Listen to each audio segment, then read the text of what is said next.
All right. Welcome back to yet another episode of the Apocalypse Podcast. I am a co-host, Kyle, and with me we have... That's me. I'm Taylor. It's him. It's Taylor, my brother. Yeah, legally my first name is It's Me. So it's not it just is. like a bit I'm doing that to awkwardly introduce myself. It's because I legally have to. Yeah, Mom was memeing. They were like, the third-born son is already going to get shit on. Let's give him a shit name, too. Yeah, it worked pretty well. So we have It's Me and Kyle, and today we are talking about a big one. It's called Alien Romulus. Don't know if it's that big. Look, it is on a big thing. He's borderline speechless.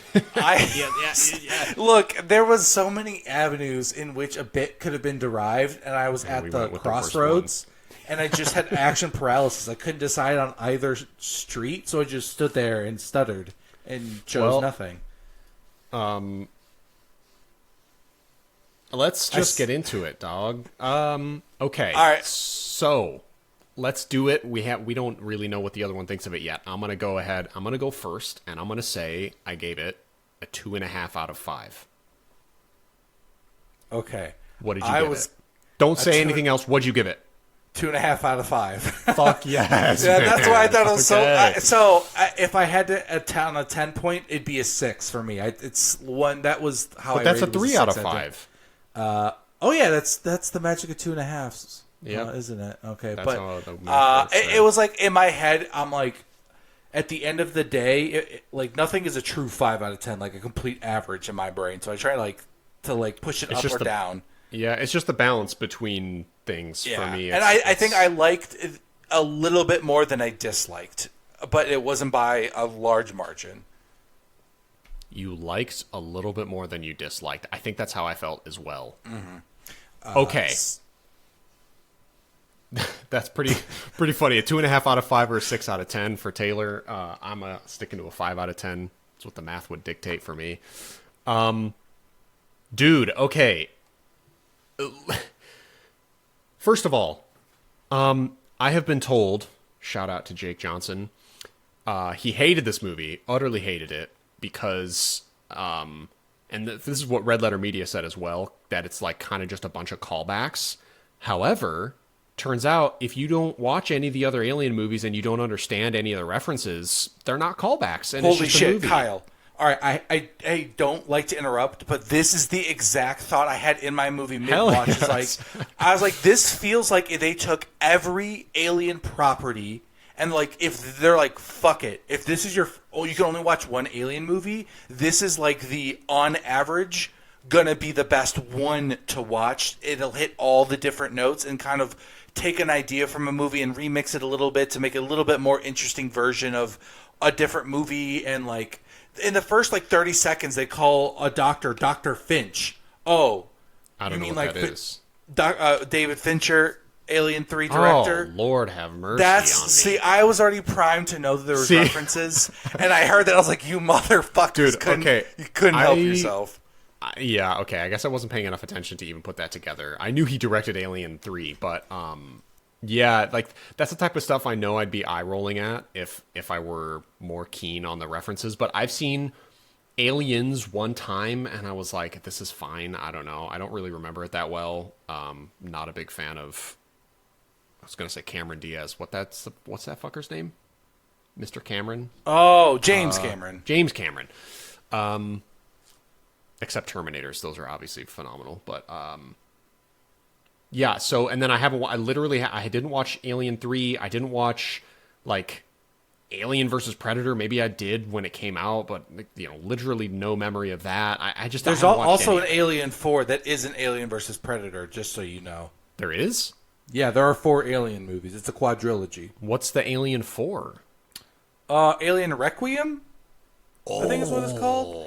Yeah, it's not very good, and I think it tends to be discarded because I think they do kill Ripley like kind of. Okay, so you're in. familiar with all the aliens. I have seen every single, including Covenant and wow. Or I I'm did see sorry, Prometheus. I saw Prometheus and I saw Alien Covenant in theaters. I really didn't like Prometheus.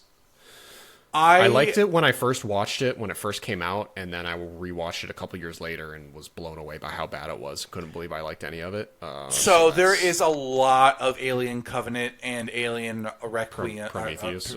Sorry, yes. Yeah. But both of those movies, because that... so Alien Covenant is a direct sequel to Prometheus with, like, the David... Synthoid saga, and this takes place after Alien, before Aliens, right? I don't know when Aliens. I think it's actually technically the last chronologically, because they say deliberately it's 20 years after Alien 1. Who says? Rook says that's how, like, because he explains what happens to Romulus when they show up. Like, at some point, he explains why there's a dead alien. That is the alien from Alien 1. 20 years ago, they found the body floating in space, took it in, and started doing all that shit. So it takes place at least 20 years after Alien 1. That's when they started the lab and so then is it after all the aliens before Prometheus then? No, Prometheus is a prequel, bro. I believe so. I think canonically this is the most up to date, like, on a calendar. Wow, I believe is the last entry, because, like, in Alien 1 through 4 we follow Ripley, like, through her chronologically. But I know that in Alien 3 I think she freezes for a while. And I know from, like, between Alien 1 and 2, I think she puts herself in cryosleep at the end of Alien 1, getting to the second thing. So, like, I don't know what the years are, unfortunately. So but after Alien 1, they, like, she's back home, like, on a base, and then they recruit her for Aliens. Oh, is that how it works? Okay. Yes. That's how that works. She, like, doesn't want to do it, and then they get her to do it, I think. Hopefully I'm not wrong, but I'm pretty sure that's to be fair, a lot of what happens in all the other movies wouldn't have an impact on this one anyway. Not. Okay, so kind of vaguely have the timeline set up here of the movies. I don't know. It doesn't really matter. No, it doesn't Just matter. know that the premise is... all you really need to know is that in Alien 1 they eject the alien into outer space. Yes. That's how they defeat the original xenomorph. That's all you kind of need to know contextually to make sense of what happens in this movie. Yeah. And then, spoiler alert, they do the same fucking thing in this one. We'll get there, though. So, opening 10 minutes on the mining planet.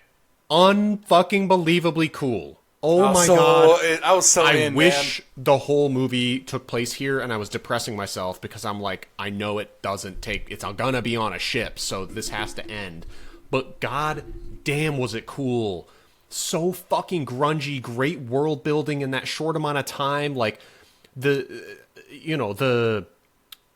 what motivated her to want to go to the ship with these guys' plans is because, like, she was supposed to be able to go, and then they increased her quota for hours to, like, 12,000 to 24,000, which is, yeah, like they said, another 5 or 6 years of work, which is, like, fucking insane. Her parents already died from mining. Like, it was really good setup. The world was fucking awesome. I loved the way it looked. I loved the way it felt. It reminded me of Blade Runner 2049 even. I was like, oh, this is going to... This is what I like to call good dystopian sci-fi. Yes. This is like when they do this planet is about to collapse and society is in ruins. Like the canary in the coal mine, like, but in your face about the whole thing. And, like, they make it... I think it's kind of cool that they even use that, why people are getting sick and dying, is kind of like a plot point for what was happening with the alien stuff. I think they did a good job, like, tying it all together still. And, like, I just think they just did such a good job setting up the world and, like, the class struggle and, like, how it kind of gives the characters a reason why they would be willing to go past their normal danger levels. Like, why would they be willing to do this? What could possibly be worth it? It's like that, or be a slave. Yeah, on a sunless mining planet where their parents die young. Like, yeah, that would be. Yeah, it's something motivation. I didn't really appreciate until, like, they make a comment about seeing the sun. It's just like, oh, Jesus Christ! And, like, they did not, when they finally take off the mining planet and pierce the rainy clouds to see the sun for the first time. Yeah, that's some good shit. Yeah, so, I really the scenes specifically where they all kind of get into the ship and take off, which story recap for those that don't know, it's the main character, forget her name already. Rain, she has her, this is another going to be shout out to Jake. She has her synthetic robot buddy, Andy, which, do you know the reference? So there's two things. I assume it might be an Andy Serkis reference for all I know, but I just know that the Android model is ND, which was a cute little Andy. But no, this one I don't know any reference. At first I thought it was a reference to David, but I was like, oh wait, no, that's a different name. For a while I was like, oh, it's the same name as the Prometheus guy, but no, I don't remember. According to Jake, what he thinks it is, ND means neurodivergent, which is why he acts so fucking autistic. No, I refuse. Yeah. Oh, Isn't God. that fucking This movie's annoying? a 1 out of... This is a 1 star. Fuck this. Dude, it pissed me off, because I'm like... Okay, maybe we'll get to it. We'll get to it later. Okay. We have to comment on his, upgrade, quote-unquote, which is what I'm talking about. It's, insulting, but... what I'll say is if that is sincere, I take back anything positive I say, because that is so, Yeah. out of touch and lame. It completely makes sense. I love Andy. He's my favorite character in the movie. Dude, the acting of that guy was incredible. So good. It was really great. I anyways, his puns. I gave Brianna appreciated every pun I said. Right. Oh, they were so good. Dude, I love the joke, why couldn't the miner see the well? Because he couldn't see that well. Actually cracked up. It's so funny. Yeah. Such a stupid fucking line. So it's Rain, the main chick, with her autistic robot buddy who her dead father has set up to protect her, but he is so incompetent and fucking terrible that literally 3 8-year-olds beat the shit out of him right away. So annoying. Are they rage baiting with that? What was the point of that scene? To show us the reset feature? So I think it's one. It was to show that he wasn't a human, right? That was the big. Because it's well, how are they brother and sister? One's a very black guy, one's a very white girl. That seems kind of strange. Are they actually related? So there's that, right? And two, it does set up that he's very fragile. That he it seems like even the slightest breeze will send him into I'm gonna die, and that is pretty consistent. Anytime he gets physically injured, he breaks Not down. when he gets his upgrade later and he's Superman. Okay. So anyways, it's the main character. She has her robot buddy. She goes to turn in her quota of hours, which is 12,000. So it's 6 years of work. And the lady scans her card and says actually, you don't meet the quota. They just doubled the quota hours. I'll see you another 5 to 6 years. So Rain, who wanted to turn in her hours to get off the planet, because I guess you can, it's how these corpos work in these dystopian worlds, is you pay us with your slave labor and we'll let you go. Oops, sorry, you have more slave labor to give, can't go anywhere. That's basically, the bait and switch they did. So then Rain is devastated, thinking, how the fuck am I going to get off this planet? She goes to her friend's house. It's a bunch of British dudes and they talk like this. They're really cockney. And they're all yo, we have this I'm going to stop doing this now. They're wow. They're dude, this ship has floated into our atmosphere. We don't know where it came from, but it kind of showed up, and it's got cryopods on it. What if we go steal the cryopods from this big spaceship that they know is deserted? And what if we go steal those cryopods, put ourselves into cryosleep, and go the 9-year trek it takes to get to the neighboring planet? Which is what I forgot that was the other big point is the nearest planet is 9 years. Yeah, it's away, 9 years away. And no one can store 9 years of food without these cryopods, which put you in cryosleep, which obviously you don't need food for. So they all that's their plan, and even her buddies. It's 3 guys. I think two it's 3 girls guys. And 2 guys. It is 3 and 3 because it's Rain and her brother. Then there's Andy and his brother, Andy's girlfriend, and no, not Andy. Bjorn's. His name isn't Andy. Andy is the robot. Sorry, yeah. The Bjorn is the kid. There's 3 people. The douche kid.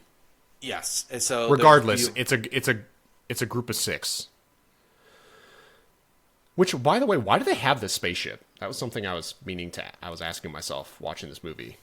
Well, they imply that Bjorn's girlfriend is a pilot. So no, Bjorn's girlfriend, the one who's pregnant? No, she's the one who is the Asian girl who buzzed her head. Are you sure that's Bjorn's girlfriend? Yes, because Bjorn's the jerk. Yeah. And then the pregnant woman is like the leader's girlfriend. No, because when asked why who impregnated her, the girl says, I don't know, some asshole. Oh, they're both pregnant then. My bad. The blonde, the bald chick is not pregnant. All right, well then I'm gonna have to say she was saying that she might be saying that so she doesn't have to answer to show off that it's his kid. He makes such a big deal about getting her out. I don't know. I mean, because they're best friends. They're a tight knit friend group. You would be comfortable watching your friend die? No, but like I guess they.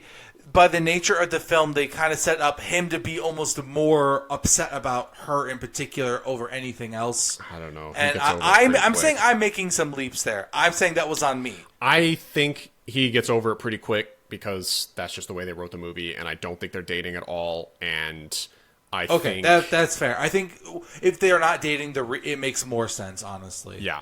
So. That's the whole setup for the movie, and that's the first basically 10 minutes, is them like establishing all these characters, them talking to each other, talking about how shitty this mining planet is, and they're all going to die, and the sun is permanently covered because the clouds are so thick and black and dark, it's just like permanently nighttime on this planet. They actually show that with a little info on screen where it's like hours of daylight each day, 0. So also, is this Saturn or just a planet that has a ring like Saturn? It's definitely not Saturn. Okay.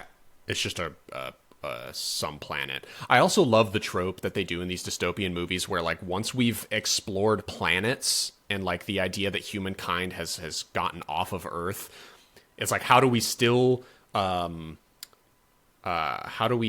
show class struggles? It's like, well, what if there's just whole planets that are fucking dog shit where poor people have to live? And it's like, all right, cool. So it's cities, there's just planets. This is the poor planet. Yeah, 100%. Exactly. And they do the same thing in the Expanse TV show where it's like you live in the asteroid belt if you're a poor person, you're super rich if you live on Earth. Anyways. So I like that conceit.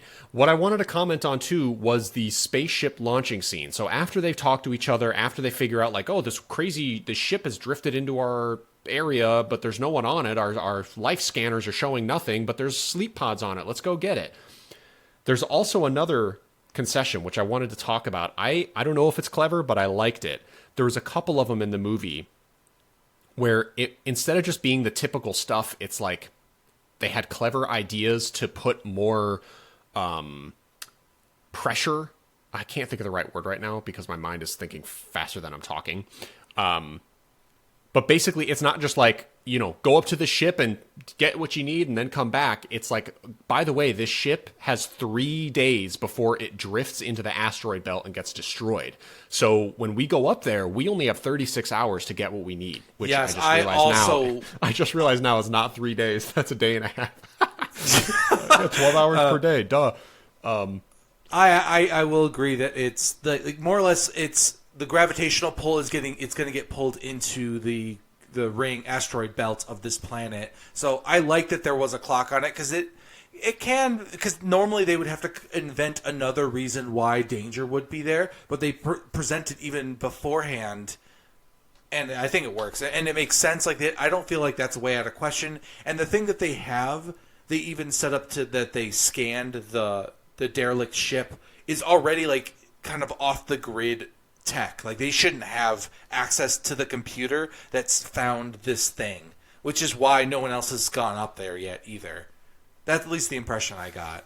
I don't know if it's true, but yeah, I guess that's another question: is is there no kind of security for this whole planet? Can stuff just like drift in and nobody cares? Why do these guys know specifically about this ship and nobody else has figured it out yet? Yeah, and my understanding I think they touch on that.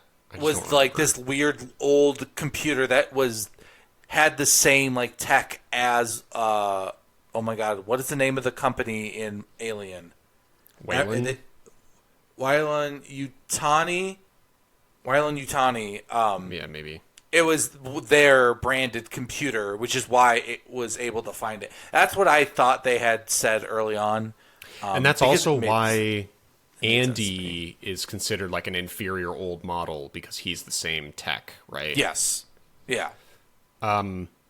Yeah, that's right. Because that reminds me of a point that I wanted to bring up later, which is that you find out pretty quickly that apparently, because Andy is like Weyland-Yutani tech, when they get to this new planet, they're going to decommission Andy, because on this new planet they're all with the new super sleek, rich new stuff, and I don't know why, but they like put down old technology with prejudice. So they were talking, after they launched and got to the ship, they're like, by the way, Andy, we had to, didn't want to tell you now, but I got to. It's like, when we get to this new planet, they're gonna basically permanently shut you down because they don't like this old technology.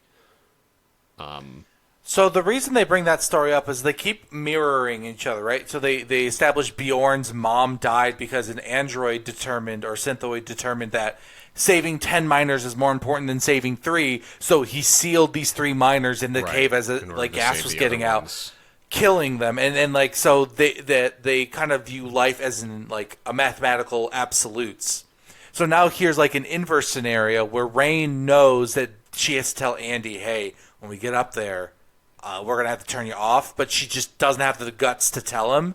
Yeah. And then he finds out because he's listening into someone else kind of talking shit because he hates robots because his mom got killed by one. And so, like, there's a lot of antagonism, like, building up between the humans and Andy, as well as, like, as they get up to the ship, it turns out that everything's a little bit off. The pods they thought didn't have enough, Well, yeah.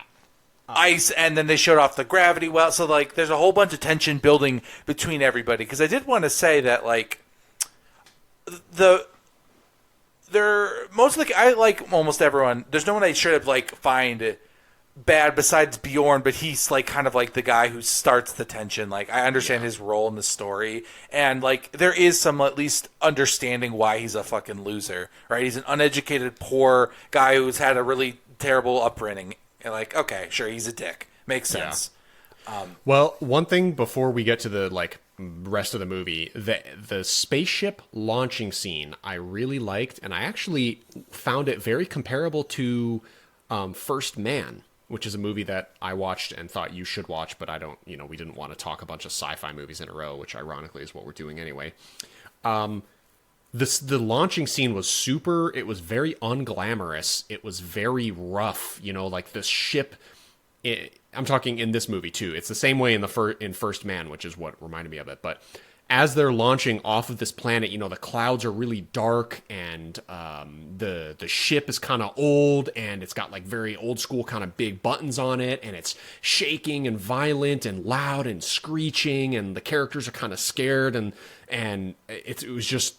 I don't know. It was like very gripping. And they took their time too. They didn't just here we go, wing, and we're in space. It took a minute or two for them to launch from the ground through the atmosphere, through the clouds to get to the big ship. And it was super cool. And it was kind of ugly. Like the characters were not comfortable while that was happening. It felt like the ship could like fall apart at any moment. Yeah, I liked it. It was intense. So that it was just really cool, and I really appreciated that. So then they get to the ship, and the rest of the movie is literally just fighting the alien and trying to survive. So that's the spoiler. Yeah, once they get to Romulus, they basically don't leave. Yeah, essentially. That's the name of the space station, by the way, I guess. Yeah, Romulus. I forgot. That's why it's called that. It's not the name of the planet. It's the name of the space station. Yeah, because that was the big thing that I guess they find out is when they get up there, up above the clouds, is it's not a spaceship, but a space station that was abandoned, which is a lot like the first red flag. It's more alarming, like, sure. Yeah, it's like, why would you abandon an entire space station? Like, how does that happen? Oh, I don't know. So, this is a little nitpick thing, of course, but I'm really good at that. When they first get on the ship, right, Well, number one is I didn't understand when they dock with this space station why the entrance to the space station is like this claustrophobic, narrow crawl space. Why was that the like, does everyone who gets on that space station have to get on that way? Or did they pick like the fucking garbage chute? Why was it like that? Holy crap. I don't know. That's a good point. I have no idea. I don't remember. Right? weird. Like they dock with it, they open the door, and suddenly they're crawling through this horrible, tiny, claustrophobic crawl space. And I'm like, what kind of fucking entrance is this? So during this scene, though, right, they're crawling through this like really claustrophobic, tight space, and there's a dead rat in front of them, and Bjorn is like, ugh, and then suddenly the rat starts floating. And one of the, exposition characters goes like, oh, this is the gravity engines have to reset themselves every few minutes in order to like not blow up. So you just go as an audience member, none of this shit's real. So you just go like, all right, cool. That's just what happens. So that's going to come into play. Yeah, it has to purge the gravity, something like that. So you go, okay, this is going to come into play later. But when the little rat starts floating, none of the people in this crawl space do. And I don't understand why. They're still crawling around and struggling like there's gravity, but there's like a dead rat floating in their face with 0G. And then the gravity turns back on and nothing changes with their physicality, and they're still crawling the exact same way. Roasted. Boom. You know what I got him.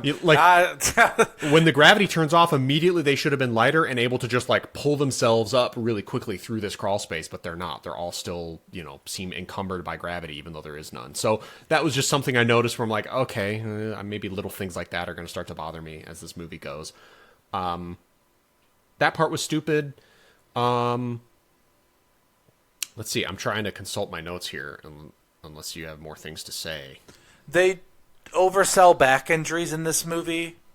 Lots of characters land in ways in which you're like, oh my god. Oh wait, no, they're walking. Okay, I guess they didn't land. Oh yeah, maybe. Or is that they didn't just drop from the air onto a steel drum onto their back. Oh, they can just get up and walk fine? Yeah. Sure, okay. So that was the next scene. Like they make it through this crawl space into this big open area and where the cryopods are, and the main character kind of flies over there to see what the deal is, but right as he gets there, so he has basically something pretty close under his feet, the gravity turns back on, and they're, 25 feet in the air, and Bjorn just free falls onto this giant barrel flat on his back. I thought the same thing. I'm like, oh my god, he's paralyzed now. Is that going to be something they have to deal with? And he's like, this damn barrel, and like kicks it away and stands up, and he's fine. Like, huh? It's like if he slept on a banana peel type of injury. Yeah, it was so oops. Later in the movie, something similar happens where I get the impression that this person is paralyzed when it's just like, oh no, they just fell. I was like, look, I don't mind. Just don't make it sound like it's supposed to be a paralytic or a permanent injury type of injury here. They framed it in a way that like, but it's like, no, actually this guy just like, freaking Mario Kart 64 on a banana peel. He's fine. He's just now in fourth place. Whatever. It's like one of those things that it doesn't matter, but I'm like, okay, all right. Dude, you know what? This is very totally obscure, and you're not going to have any idea what I'm talking about, but Jake Johnson will. Hold on. Let me look this fuck up you, so Jake Johnson. Is it called Triple Frontier? Yes, it is. That is a problem I had with Triple Frontier, a 2019 action-adventure film directed by J.C. Chandor, who I really loved because he did All Is Lost, which is an unbelievably fucking incredible movie. And you weebs will talk about anything. So, Triple Frontier had the same thing. It's a bunch of dudes they're a Delta Force operator team that have to infiltrate and do something behind the enemy lines. And like all of them get these horrible injuries. And normally you think like, okay, so the guy got shot in the stomach. That means now we're on a timer, right? Like their buddy is bleeding out. He's going to be slowing them down. They're going to have to either like sacrifice him or cut some other things to try to figure out how to save this dude. Like what's going to happen with this? Literally nothing. The dude gets shot in the gut and he just has a gut shot wound now. And that's it. And the whole movie, it doesn't matter. And they're like, even at one point they get in a fight and they're like, yo, are you okay? And he's like, yep, we're good. It's like, then why did you have him get shot in the stomach? There's nothing at stake. It doesn't matter. Anyways, totally random tangent. But yes, let's add Jake that to liked the that list of movie. bullshit that really drives me nuts. Is like, Yeah, very do not similar. show an injury, make it matter. Otherwise, I just don't know what. I can't understand the scale of danger people are in. If you, when you put them in danger, they behave like they're not. Right, I yeah, need to be good- convinced that good way to that put back it. injury hurt that guy. It didn't. Then why did you show? Then why did you make it look like it hurt? I guess For I can't trust the LOLs. people. Yeah, and so To watch the asshole character get a little hurt his little bum. I don't know. yeah, it was. And we're watching an alien movie, so I guess they just assume the audience doesn't care about anything except the alien. So like, there is no danger. Alien. and is the there's danger. something to be said about like setting up, escalating, like kind of when is the first major moment happening, like that's like a typical horror movie thing, kind of build the tension for when the first real fear begins, because like that's almost like a fake out, right? It's like, oh, is this the first injury? No, it's just a no, little it's not. one. Yeah, It's a but it little was like you said, oopsies. it's oversold. They made him fall from a little too far for me to not think that his back should have been exploded. But whatever. So they find the pods. The pods turns out only have 3 years of power left instead of 9, or they have enough power to put everyone asleep for 3 years instead of the 9 that they need. So that's the first hurdle we hit, is they get these pods and they're like, "Oh, fuck, man, they don't even have what we need." Okay, so like how do we resolve this? And at this point now, This is when they go into the cryo room. yeah, they go deeper into the ship to try to find like the cryo energy to refuel these pods. So then what? Yeah. So they this is where you get a little bit of the lore of what this we find out the ship is Romulus. This is when they're walking around and they start to see that it's in a bit of decay. This is where they see the synthoid cut in half with like a bunch of holes in the floor, so you Giant know something. acid hole. This is where they see the damage. Like, we don't know what caused a lot of damage, but it doesn't look like normal. It doesn't look like it was abandoned and forgotten. Something destroyed this, but they don't know what. And then we get introduced to something, a trend that I wish would never have happened, CGIing people who aren't in the movie. And Ian Holm, our beloved, they CGI his android character to life in this movie, and it is fucking horrible and impossible It's to watch. so bad. They could have just made anybody. crazy. Why'd they have to bring it him? Ugh, it's I don't such know. a bummer. They also could have just done like an animatronic, and that would have been like a fun little nod to, Oh yeah, the I don't know. Like, yeah, it's going to look goofy and weird, but like he's a cut in half old robot that's like a character that we haven't seen in 30 years. Like, it would be fun. See, this is where at first I was like, oh, I see some quick little one-liners they're trying, and when the kid, Bjorn was playing a game and he lost and he died and he got the game over screen was "Game over, man," which is a Yeah. reference to Alien. So I was like, all right, you're going to have your one-liners, it's going to be fine. And then they brought back this guy and this character when he the looked whole like thing. that in the first movie. I was like, motherfucker, please stop. Yeah, Just it was ridiculous. pause and look around you. Like, look at this scene. What have you done? Like, we are too far. Because this being the same guy from the first Alien, I guess it is kind of relevant because, like, why he's so driven. But, like, you could have thought of a better reason to just implore any whole- other synthoid instead of the whole- exact same one. Yes, you're right. They could have just done like a robot narrator voice on the ship talking. But the whole reason they did this, of course, which is what everyone's complaining about, that like, hey, remember this? That's what this movie seems to be doing, is because Andy, they find a little computer chip thing that's effectively like a gigantic version update. And they put it in Andy, and he goes from this autistic, meek little American-speaking guy to a fucking British badass who can do anything and has like new directives, and he's trying to do the best what's for the company rather than what's best for Rain. They put this little chip in him, and yeah, suddenly he becomes a badass. But I think what they might not have been able to reconcile cleanly is like why he would be doing things differently and acting strangely. And I think the audience, they didn't want to leave the audience in the dark. So they're like, what if we just bring back Ian Holm, who's kind of like basically turns into Andy's partner and becomes the narrator for this, and is like essentially just is explaining everything in real time, why Andy's behaving the way that he is, and it gives motivation, you know? So the reason Is I that was, why? I think you're correct. The real reason I think that the nostalgia is big, and I think this movie feels very it's trying to be for the fans energy, which I just think in a lot of ways weren't great. But what rubs me the wrong way is that it's just like so many characters are just another character again. Like Andy is Rook. Like he's the exact same. Like he's on their side until the alien gets involved at the end of the day. Like he doesn't want people to die unnecessarily, but he won't protect you in any way, shape, or form. And like I guess his upgrade is literally Andy's directive, so like it makes sense. But just because it makes sense in universe, like you can explain it to me in lore, I don't like it as a story decision to be like, we want a character that is identical to a character that's already existed. I just don't. The only difference is that I guess the big difference is that the characters are friendly with the guy again. Like there's a pre-existing relationship, so seeing him turn for the characters now is a different dynamic. Now I'm saying it out loud, I feel like there's the nuance in it.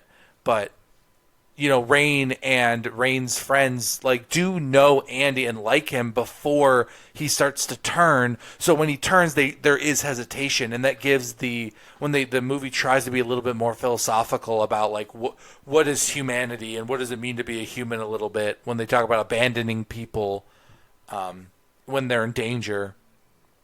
But I'm jumping the gun a little bit. So my thoughts are that those might be the ideas. They're like retreading the ground. It feels like if you had a time machine and like you could make it a choice B instead of choice A, and see like in those like story-driven video games of like our dialogue option A was Alien in 1980s, and then this is like Alien but made in 2024. I don't know.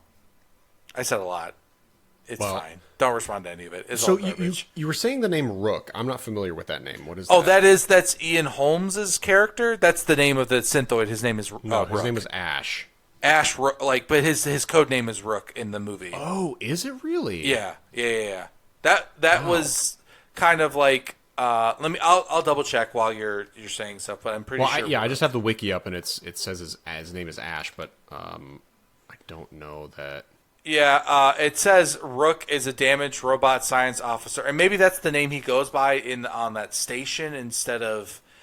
I just know that Rook is definitely his name in Rook, an android science officer on board the space station, is depicted as having a resemblance to Ash. A resemblance?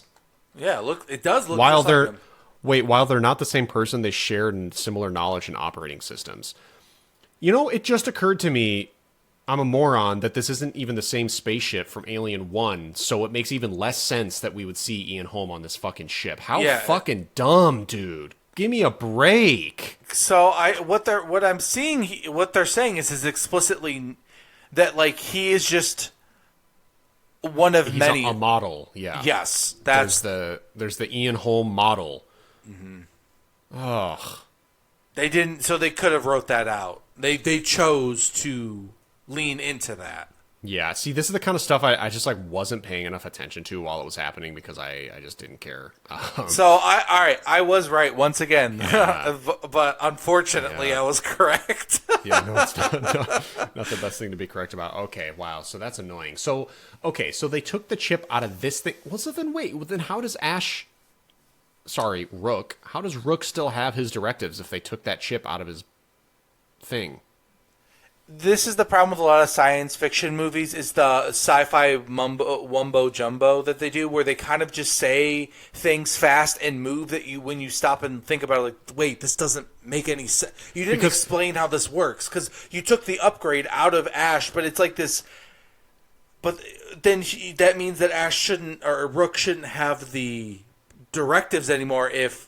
Right, because that's what happens to Andy. Andy has his old directive of protecting Rain. Then they take the upgrade chip out of Rook, a.k.a. Ian Holm. Oh, I know how. I figured it out. Oh, how? It's because Andy is a decommit. He is not connected to the network the way that like Rook is to the like corporates like up network. So that's what like the directives that this like That's mobile how they change and update. Yeah, So then- that's so then why does Ian Holm? I guess so. Maybe if that chip isn't in Ian Holmes, he still has the directive thing.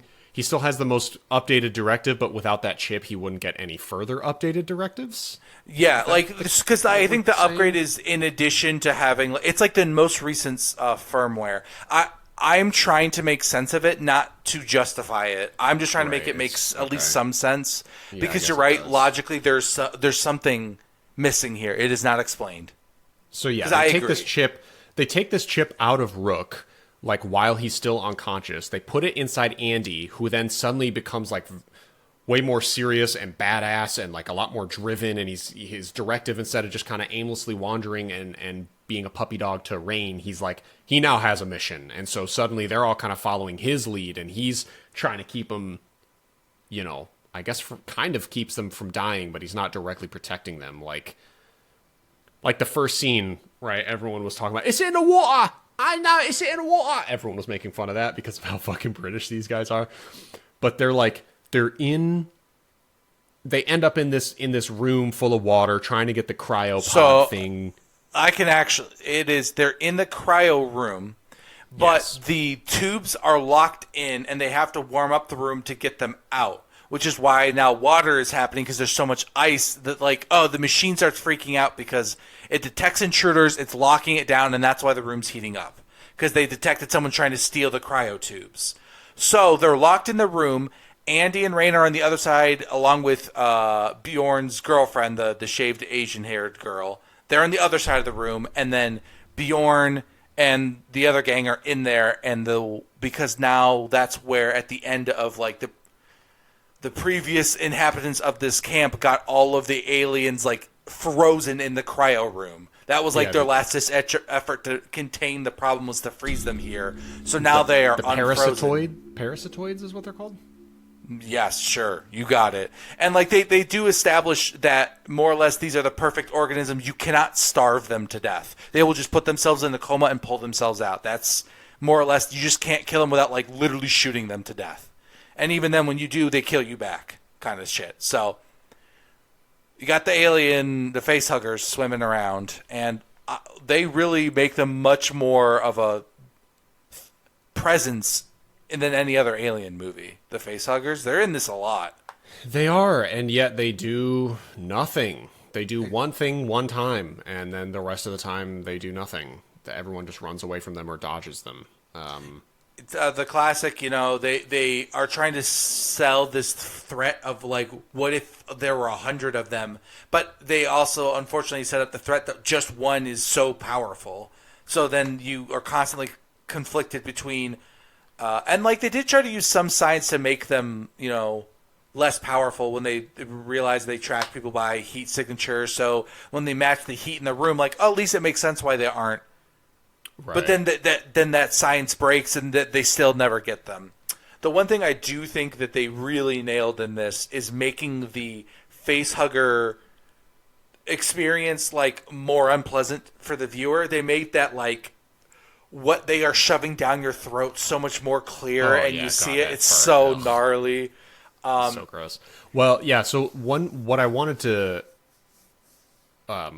touch on was just like a kind of a neat little detail was that when all the aliens were in the water and Andy comes in, he like forces the door open because all the girls are like trapped on the outside, and the two guys, his name is Tyler, by the way. Just let duh.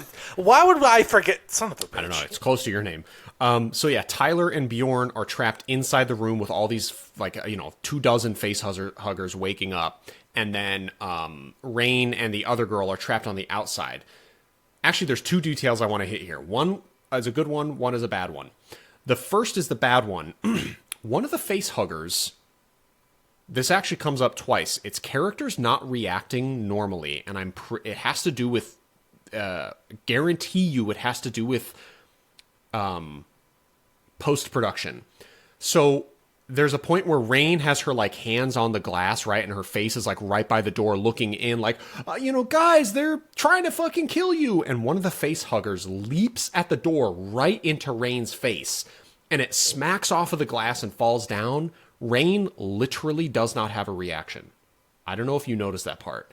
Oh, no, I did not notice. She has her hands on the glass, her face is right there, a face hugger smacks the window, and then like as it drops down, the scene cuts, so you only have like a quarter second to realize. But like any other character, any human being is gonna get jump scared. They're gonna launch backwards, they're gonna go like, holy shit, that thing jumped in my face.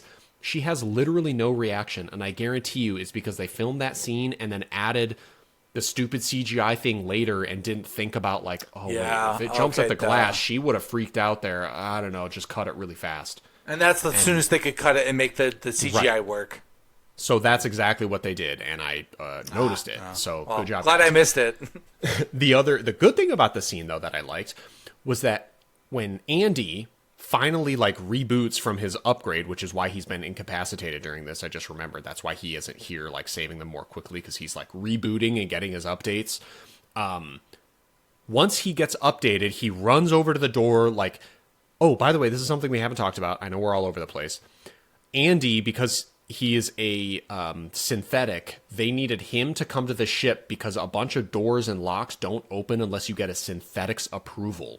And he like that's sticks why they his need to finger. upgrade it from the existing Rook guy. He has all the security for the whole building. Right. So they needed Andy to have the fingerprint technology to open up all these doors. So while the girls can't open the door, Andy comes running over, sticks his finger in the door, gets his little code approved. The door opens. He like stops one of the. Oh wait, no, I'm totally lying. He was in the room the whole time, but he was frozen. Yeah, he was like Holy shit, dude. All whatever. He I'm gonna was skip all this bullshit. What was the part you liked? The part I liked was that when the doors finally opened, Andy runs through first. My mouth just farted as I said first. First. Oh. Andy runs through first, and then Bjorn and Tyler follow after him. And I did like that as a detail, showing that Andy is more preoccupied with the new directives. He's more preoccupied with the safety of himself and the mission, rather than these protecting people who are trying to ruin everything. And I was like, I like that he's like, fuck you guys, I'm out of here first.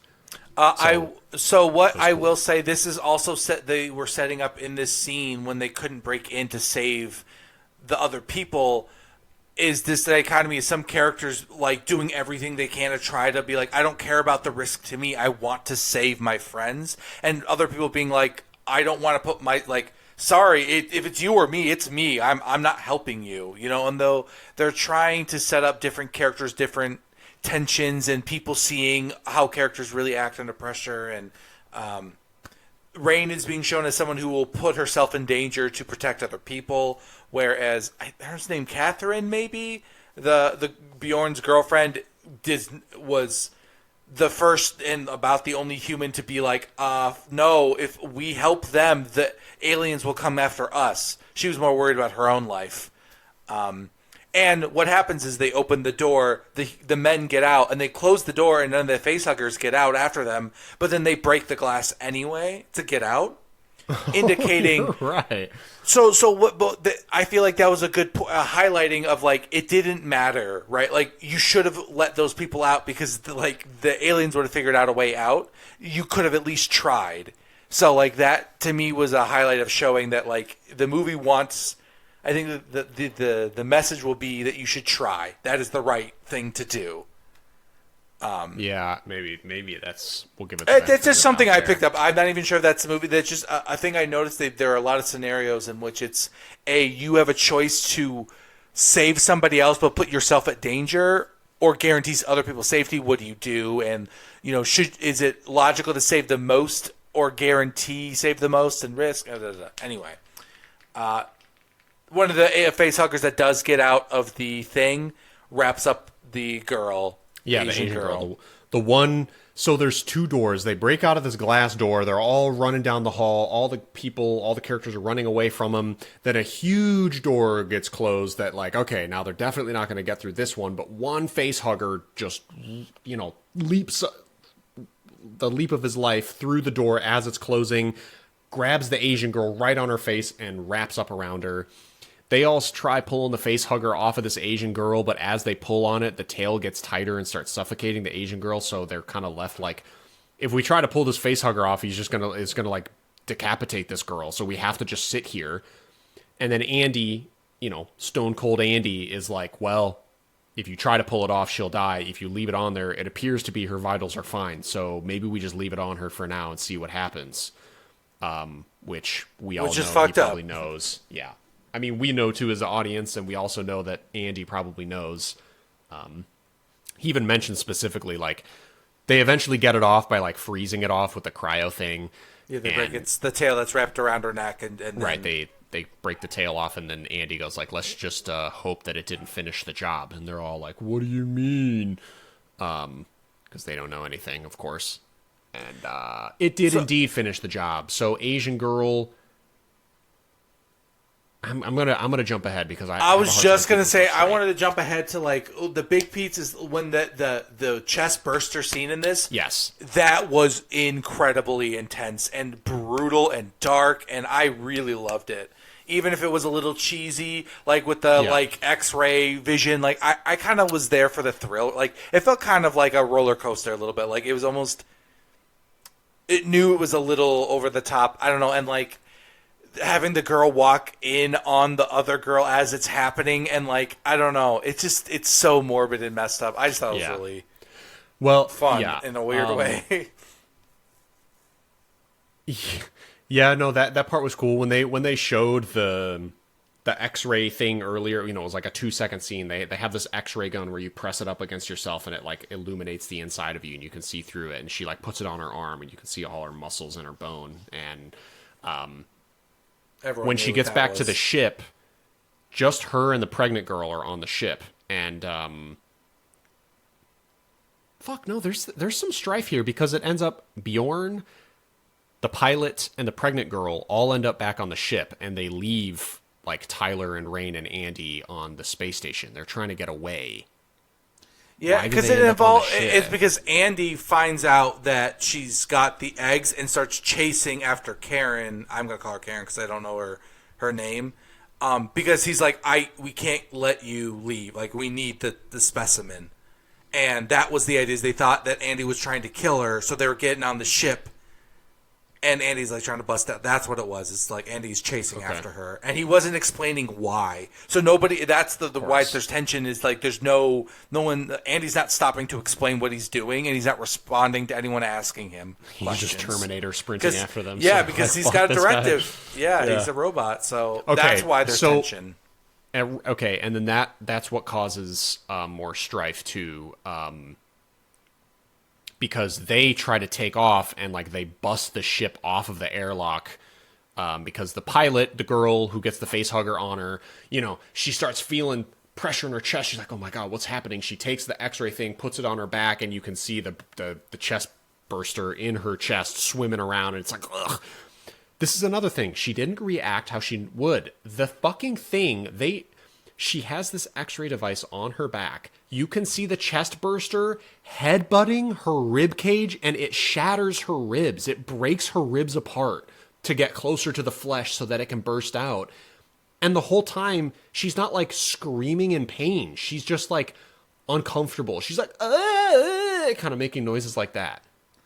I know, and like, you know what I mean? I'm like, you would be a fucking screaming in pain and clutching your chest, and she's just kind of like I will say, not knowing what's going on. She does undersell it, but I feel like it's because it's supposed to be for the torment of the other girl. This pregnant woman, they torture the shit out of this girl. She is the worst time. They do. Oh, it's awful. And like as the girl's getting her chest ripped open, she's begging for her friend to not let her die. Yeah, it's just like, man. Die. But yeah, it was. I do agree that like she was underselling what the visuals once again were showing. Right. So visually, it was pretty gnarly. Yeah, because once again, what happens is when she accidentally like kicks the throttle, right when she's detaching. So she as she's like convulsing in pain, having a seizure, she like falls over and like her foot kicks the throttle of the ship and like knocks it in one direction. So the ship immediately like breaks off of the dock and bashes into one of the engines on this big city, and it like the engine kind of course malfunctions and like kind of blows up a little bit, not a lot, but kind of, and like starts shooting fire out. And this is actually a shot I wanted to talk about. I thought it was a really cool shot where it was, it's going to be maybe hard to describe, but essentially it's from the perspective of Andy, Rain, and Tyler that are still on the ship. They're kind of like seeing this stuff happen through a window, and these windows have grates on them. And as the ship gets knocked off and away from the inside of the ship, you can see the little transporter ship like passing by the windows, and the light just kind of like illuminates down the hallway window by window. It's kind of hard to describe it. I think you know what I'm talking about, that scene, Taylor. Oh yeah. Maybe you don't even. I don't know. I like the way that was shot. I was like, oh, that's cool. Yeah, I'll say this movie looks good. Like, yeah, it does. It was shot. What I thought it was a visually interesting movie, even if it's just on a space station. It like there were some parts that were a little too dark, yeah. and it was disorienting. I remember thinking towards the end of the movie there was a scene specifically where it's kind of a moving shot, and they were going from one room to the other, and I just had no comprehension of what I was seeing because it was really dark and the lights were reflecting in a way that like I couldn't get my bearings. All right. I'm making an executive decision. We're 56 minutes in, roughly, and we're definitely talked more about it than the movie had progressed. So what ends up happening is the chest burster kills her, and the little guy gets away. And then this is when I like to call, this is Act 2, when the movie becomes Aliens. Right. Because now it's basically, they did the stuff for Alien 1, now it's time for Alien 2. And yes, that's correct. There's a lot, I think we're probably going to want to skip a lot of the info dumpy stuff because it gets a little like in-universe sci-fi and doesn't really make a lot of sense. And it doesn't even matter. It's just Andy, Tyler, and Rain trying to survive aliens that are infesting. Yeah, and like they have a whole sequence where they have to run through a room full of face huggers and no one gets hurt because everything's that's magical. when they figure out that like they're attracted to sound and heat. So if you're quiet and you increase the temperature of the room to your ambient body temperature, then they can't sense you. So yeah, they're sneaking through the room, and then basically somebody's fucking cell phone rings and spoils the whole thing, and they have to run. Fucking dumb. And this is where I think the tension is at the highest, is when they finally get through there because they're trying to help What's-Her-Nuts try to get out of the room where the xenomorph, who's now fully grown, is more or less, has killed Bjorn. He thought he was trying to kill the, like, basically as it was gestating, turning into the full-size xenomorph. Yeah, didn't get there in time. One of the gnarliest deaths, dude. He, like... Okay. I'm sorry. I hate to ruin it again. This is another instance of them fucking with stuff in post-production and not getting good enough direction on the you're totally spot. right. I agree. His reactions were confusing. Dude, he tries to basically, there's this alien in a big egg, and he's trying to, like, zap the alien with a cow prod, essentially, and, like, bake it and kill it before it gets birthed. And his cow prod device kind of, like, dies, runs out of energy, and he's sitting there like, fuck you, man! And then, of course, the alien, like, bursts out, and it's not affected at all. And the alien starts dripping its acid blood on this kid who's on the ground, and he's covering his face with like his arm, right? He's got his arm kind of hiding his eyes and his face, and some alien blood starts dripping on his arm. And in my head, you can see it coming. You're like, oh my god, they're going to have him like die to this alien blood dripping all over him. This alien blood is literally eating a hole through his arm. It's getting bigger and bigger into the size of a quarter, into a size of like a 50-cent coin. Blood is dripping on his other arm, on his face, and he's just going like... His fingers are melting. Yeah, his fingers literally melting off. He's staring at his fingers disintegrating, and how does he sound? He sounded like... Whoa. You know, it's like when you look down and you thought what was a piece of dirt turned out to be a spider. That reaction, yeah. That was his reaction as the blood was getting. I was like, ugh. Oh, like, wait. My fingers are disappearing? Whoa. Oh, they are. Whoa. Yeah, it's like, so, you know, his skin is being dissolved all over the place, and he's just like, ow. It was just fucking so weird. And it's funny, is like, in my mind, I remember what was happening, but you're right, the delivery was really bad. Because I remember thinking that, too, of like, I'm able to insert my own little screams here and fill in the little Mad Libs. If that was happening to me, the screeches of horror coming from you, knowing that like an acid is rapidly eroding your entire. I mean, whatever, dude. We know it would have sounded horrible, and this kid is just like kind of whining like. And like he's the shitty guy, so he gets the most long-winded death. So death. Good for him. Anyway, so that's when the girl goes into full sprint, trying to get out of the room, and she contacts Tyler on his more or less the cell phone they have, their walkie-talkie. That's what alerts the facehuggers to where Rain and Tyler, but they're fine, of course. And they finally catch up to her, and she's like pounding on the door to like, hey, let me out. And all they need is Andy to open the door with his finger, but Andy's like, no, the alien is waiting for us to open the door. We need to leave. Like, she's like, sorry, she's dead. If we open the door, it'll kill us. And that's where like kind of the philosophy and like where Rain has to really like hear him say like, no, we're leaving this girl behind. We have to go. We're killing her. And they have to really confront it directly of like he is choosing these lives over that life. Yep. And eventually the alien gets pissy and stabs her in the like shoulder with his tail. Yeah, and it pulls her up, puts her into a cocoon. They find her later. They get her out. Then Tyler gets full stabbed, pulled up into the like the hive of aliens, and has a badass line. It's so cool. He says, "Is this all you got?" And then they fucking kill him anyway, and he does literally nothing. Like that shit was. I would get it if he had like, a belt of grenades that he was about to blow up, and he's like taunting him before he fucks him up. Nothing. He literally had nothing. He didn't even have a gun. They stab him, pull him up into the hive. 10 aliens show up. They're about to fucking feast on him, and he's like, "Is this all you got?" And then they kill him. I will say this is by far the weakest chunk of the movie. I was like about to be like, this movie lost me hard. This is a bad movie. It just like all of a sudden they like turn. It feels like a Doom level. They turn a corner, and now we're in. Oh, it turns out this half of the lab is infested, and there's hundreds of thousands of aliens here. Yep. And it's like, all right, whatever, dude. And I do like that they try to establish, like, hey, guns are bad, but they will see it as a weapon, and that's why they might not charge at you. It's like, okay, that's clever. And they set up that these are supposed to be smart creatures.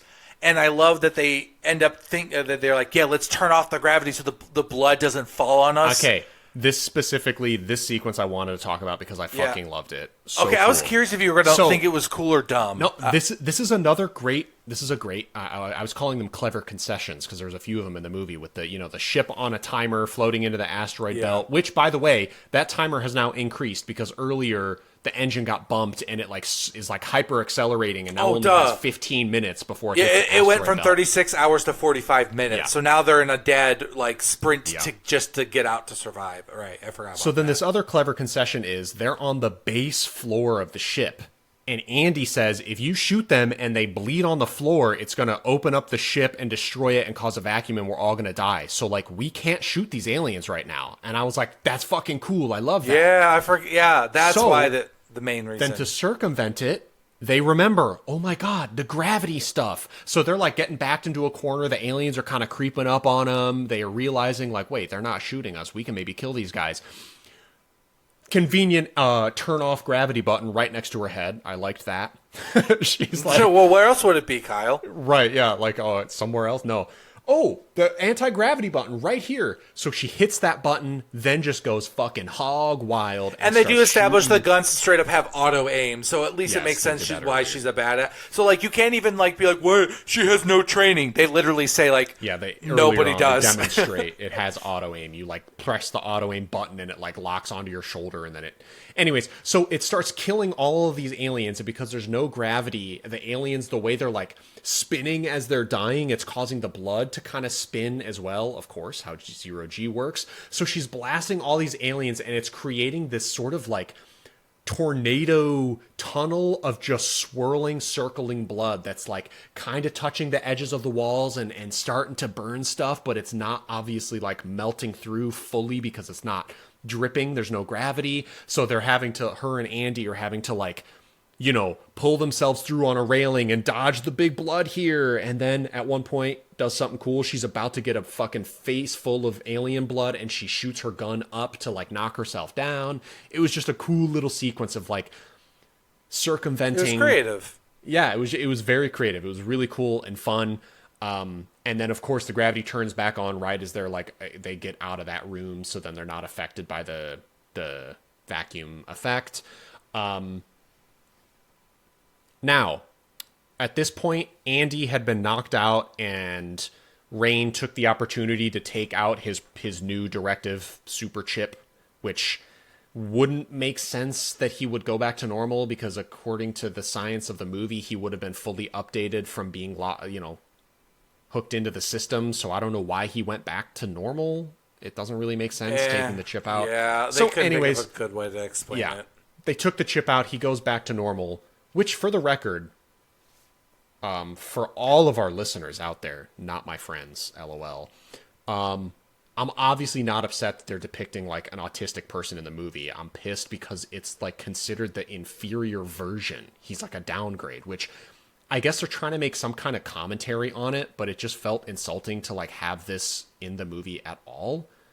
Yeah, because they very... Because it's like, well, look, he's might be physically worse, but he cares about people more, you see? So it's like, what are you even trying to say anyway? That like autistic people naturally are like nicer, or they're naturally worse and weaker? What is the commentary they're making? I don't understand. It just felt in bad taste. It kind of just shows, I think, maybe outdated thinking of this general idea that like autistic people are a certain way, and like it really is as people kind of learn more about it, that it's that like the whole like people think that the movie Rain Man, like that isn't autism. Like that's not what that means. It's something completely different. Savant syndrome isn't anything to do with autism, but some reason it gets linked up. And yeah, I'm glad I didn't connect the ND as neurodivergent, or else I would have been sour on that whole bit. Because like to me, it really was like.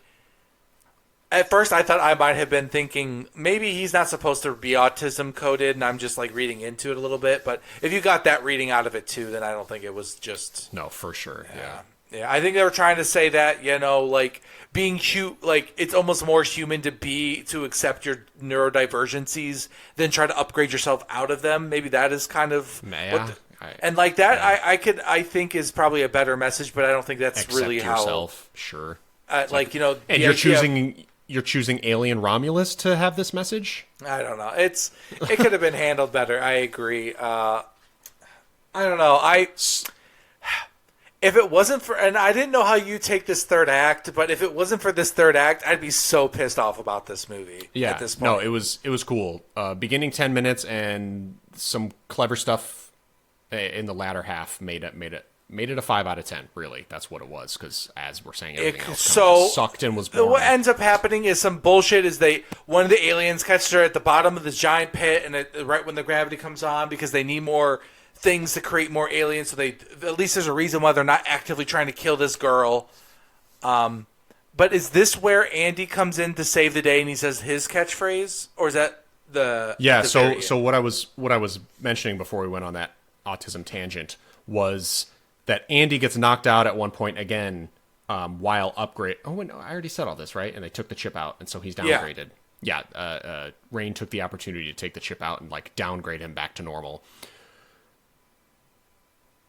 So yeah, they're like climbing up this big elevator shaft, and then yes, Andy comes to the rescue, where he's like, because these synthetics are superheroes in some way, they can hold 1 billion pounds. So he's like holding this elevator, literally the elevator. He's holding it up and like preventing it from falling until Rain grabs onto a ladder and like pulls herself into the wall. Then he lets it go, and the 15 aliens that are crawling up this elevator shaft all get smashed and ripped apart by this giant elevator that Andy then drops, because Rain is now safely up against the side and like it dodges her.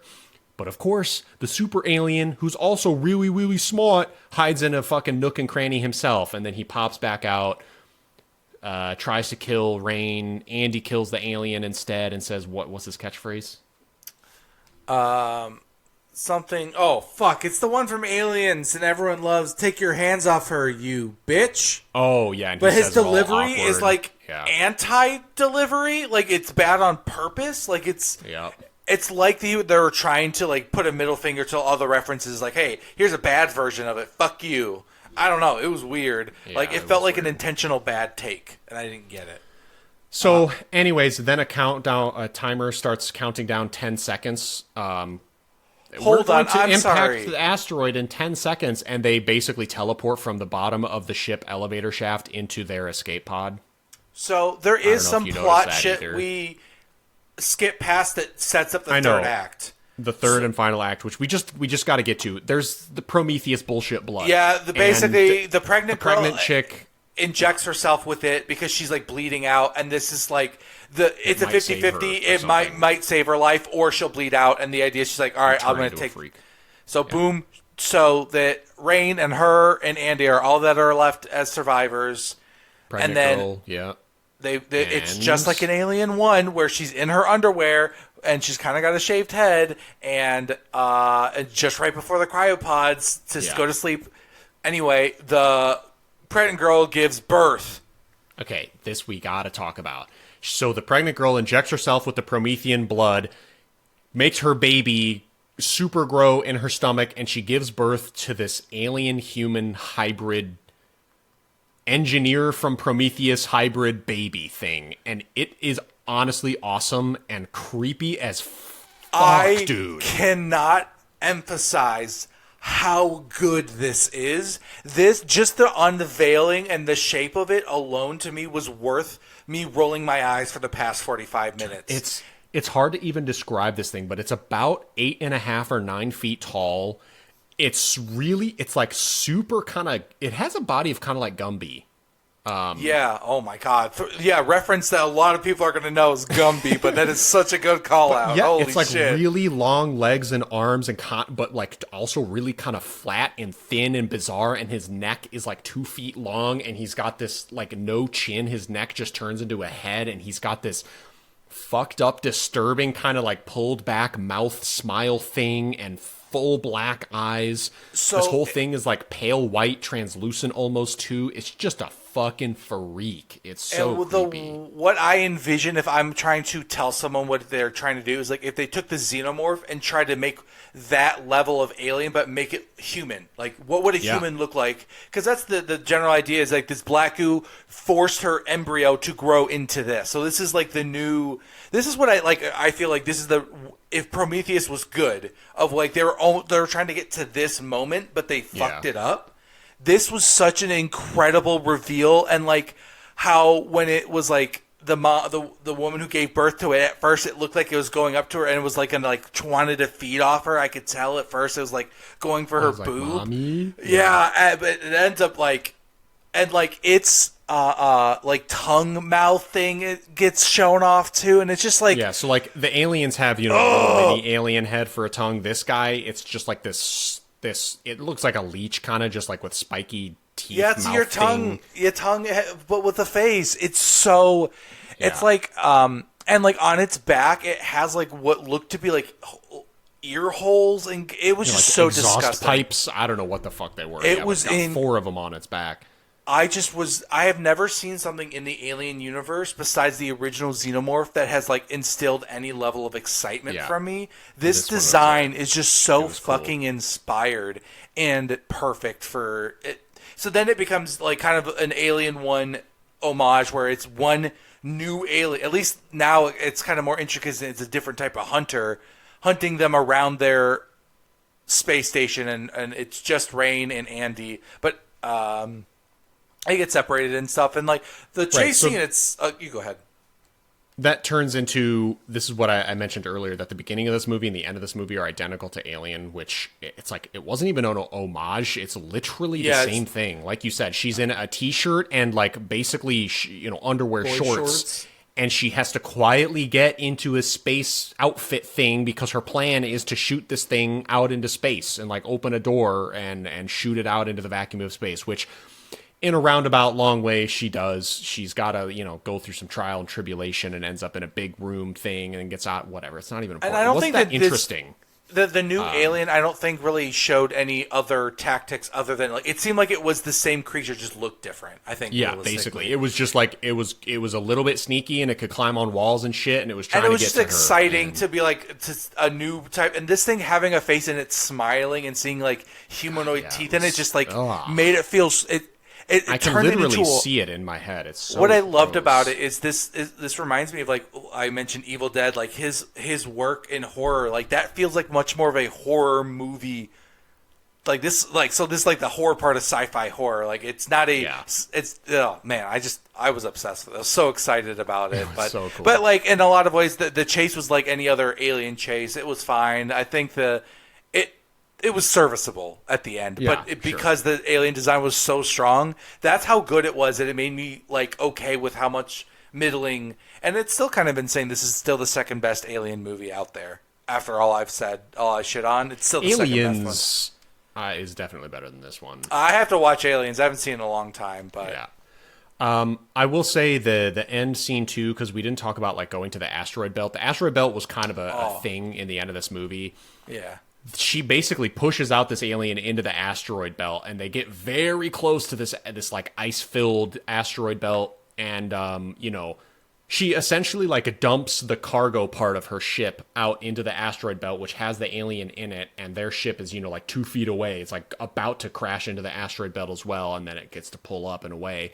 But yeah, the alien just like gets shredded and ripped apart and killed by this asteroid belt. Yeah, I do love the effects they did with the asteroid belt, because they crash Romulus. It was really pretty. Yeah. They show it get like consumed, and what I loved at the very last sequence, it's still exploding in the background. Yeah, in the background, it was cool because it takes so long. It's so cool. The asteroid belt is basically, it's just like a giant, sander or grinder, really, and anything that touches it is just slowly gonna get ground down. And yeah, it's just it was cool. And it had a great effect. It was really pretty. I love the planet. Love the asteroid belt. Like the movie looked cool. And then they kill the alien. Her and Andy start heading off to Yagara or something. I think that's the name of the planet. That's like 9 years away. Yavega, I believe. Ooh, that sounds closer to correct. But yeah, and then they end up getting to go. It's the other. Go ahead. The other problem I had. Here we go. End of the movie, she goes into her cryopod, but we already established that the cryopods only have 3 years of sleep, of power. They don't have the 9 years they need to go to Yavaga, because they didn't get the cryopods. They were lost. Like they basically never got to bring them back to the ship, right? Unless Bjorn did, and I don't remember. But if I'm not mistaken, the other logic could be because she's the only survivor, there is 9 years, because there's multiple 3 years. Oh, was that it? If all 6 of them were to be put under, they only had 3 years each. I mean, that would be the logic for me, is kind of like you could, in theory, drain the batteries into one big battery. But then she also has this commentary where she's like, I don't know if I'll wake up or when I'll wake up, but I'll face the challenge when I get there. And it might be one of those things of saying like, just exploring out there is better, and trying to survive on your own would be better than trying to go back to. But to be honest, I just didn't think about that. You're right, and they also were going to kill Andy. We established that because she set course to Yavega, and yeah, if they get there, they're going to decommission and kill Andy. So why? And what she's saying is like, it's like she's going to try anyway. Yeah, despite that, you're right. And I think it's just trying to be hopeful in spite of things in the fight. Yeah, like if she survived that, literally, you could do whatever the fuck you want to me, motherfucker. Yeah. Like, I don't care. And really, she doesn't have a choice. The going back down to that mining planet is like, I could see why she would choose like Andy dying and me going to in the outer space. Maybe, who knows what the fuck's going to happen, is better than 6 more years of mining and then dying. Yeah, it's kind of a bummer ending. It's not a happy time, but it was. I think that there's some really cool ideas. The last shot. Yeah, the visual. I think it's a visually very cool looking movie. It shows outer space, and you see her ship kind of shooting away, but because they're going into cryo sleep, like the ship starts to slowly turn off, so the engines power down, the lights start to turn off one by one, and then suddenly it's just pitch black, and it just kind of fades out and gets smaller, and eventually all you see is stars again, and like you don't even see the ship. It was a really cool ending shot. I liked it.